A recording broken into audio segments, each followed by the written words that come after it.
Okay. Yeah, so, of course, Pope St.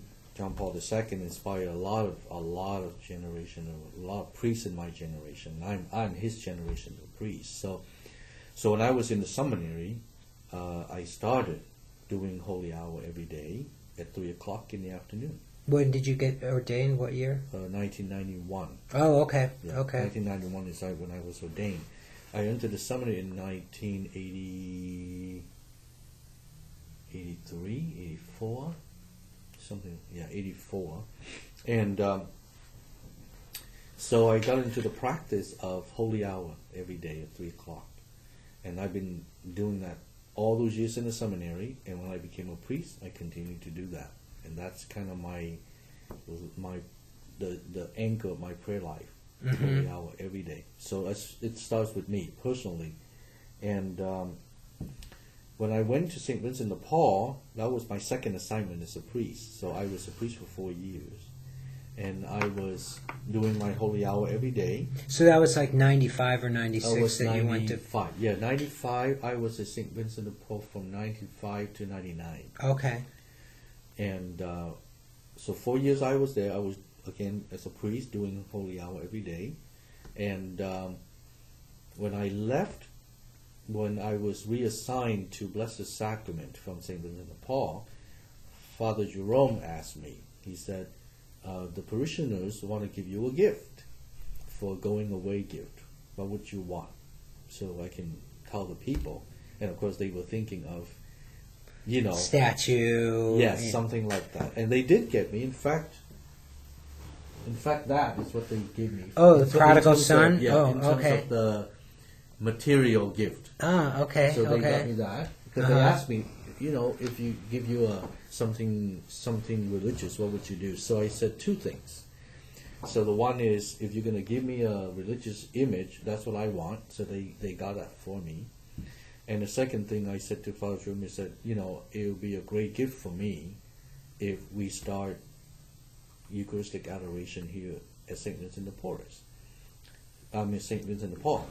So Father Jerome said, great, do what you can there. So Father Jerome, with Father Jerome's support as a pastor, and passed the word along, and Deacon Scotty was, at the time, was he a deacon yet? I think he wasn't a deacon yet at the time I was there. He was, I try to remember. In any case, so Scotty was a part of that from the very beginning. And so the whole idea that Eucharistic Adoration of St. Vincent de Paul was a going away gift for Father C. Ah.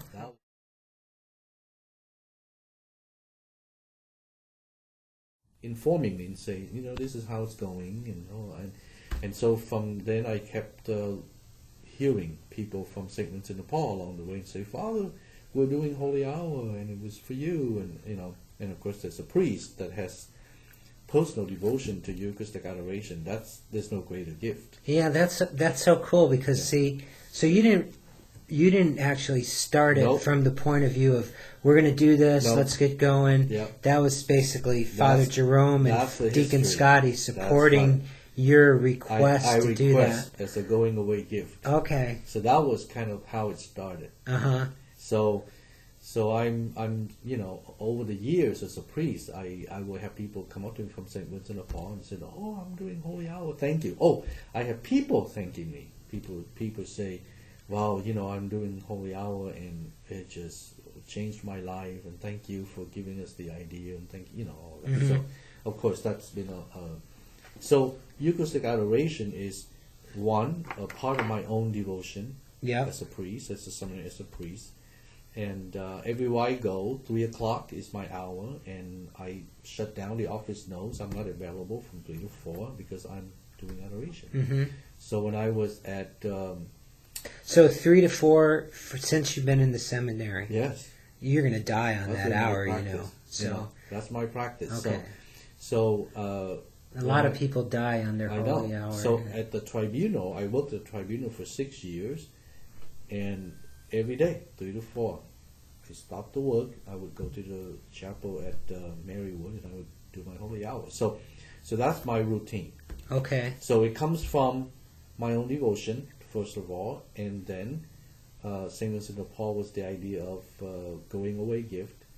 So when I came to, and of course I'm not the pastor, I haven't been a pastor, this is my first pastorship. So so when I came weren't here, you pastor at St. Mary's by the Sea? I was the administrator for a year. Okay. Yeah, for a year or two. So I think it was a year, 1 year, I think. So I this is my first pastorship. So when I came here, of course, I continued with my practice of Holy Hour, and we have like every other parish, we have once a month adoration. And when I came, the people, of course, saw that I was. There's always, every parish you go to, there is a group of people who do adoration on their own, and they're devoted to the Holy Hour. So when I came here, there had been a group in St. Martin de Porres that had the desire for 24 hours in the parish for many, many years. But they can never get it going because it takes a lot of effort. Yeah.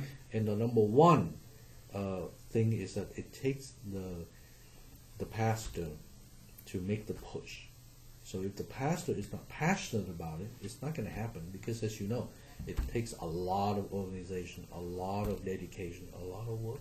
Bottom line. So they saw that I, as a pastor, have my own devotion to the Blessed Sacrament. So they came up. They approached me. So the people approached me. This group of people in the parish approached me and said, "Father, we long had the desire for 24-hour, 24/7 at St. Martin, but we just haven't been able to do it. Would you be interested in making this happen in our parish?" I said, "Absolutely."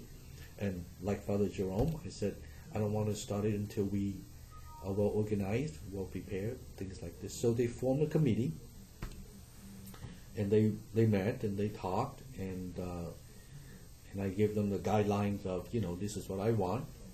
I say the Lord cannot be left alone, so we got to work at it so that at least have to be 2 people committed to every hour.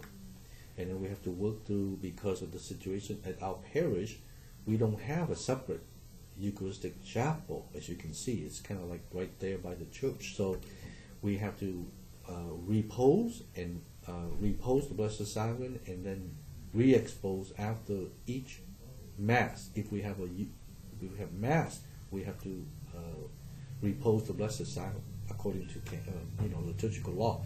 So I talked to them and said, "This is what we have to do," blah, blah, blah. And so they understood, and the committee of parishioners kind of on their own kind of started the list, kind of started the process.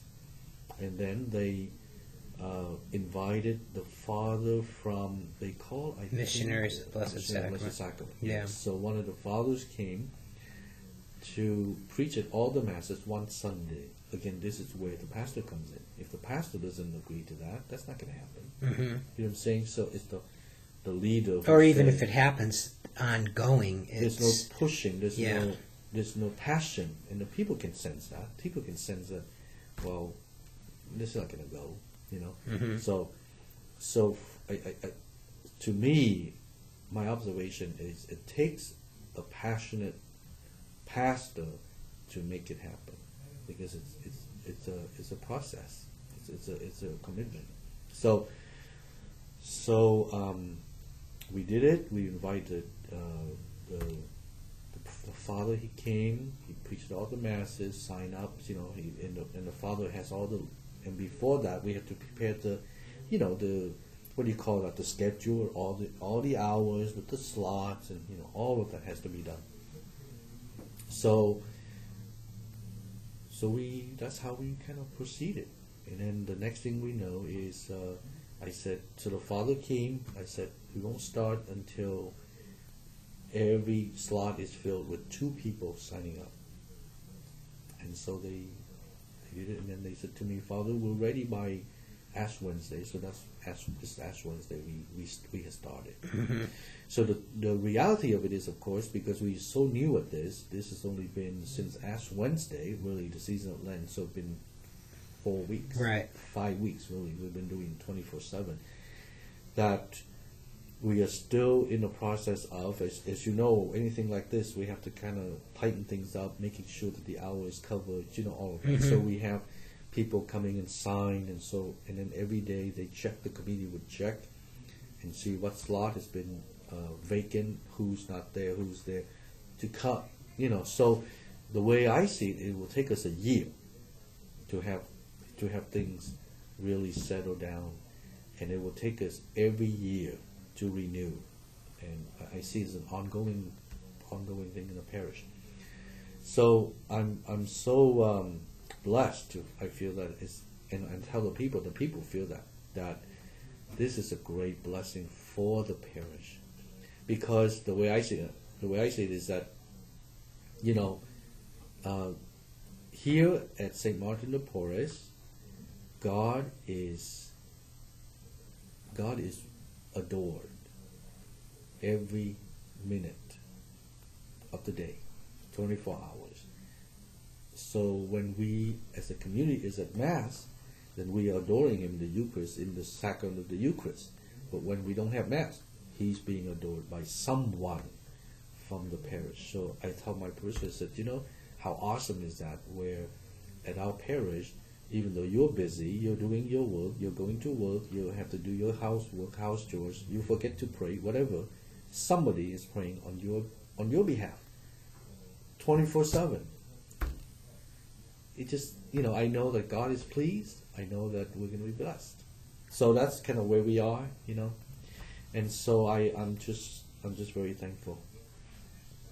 So that's what's going on, and we're committed.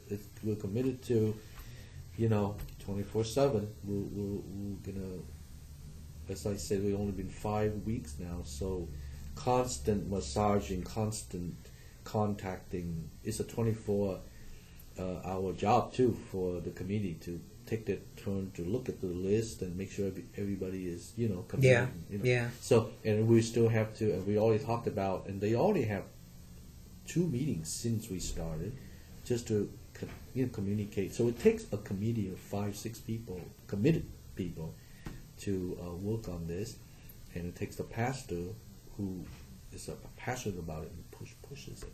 That's just what it takes. Yep. Okay, cool.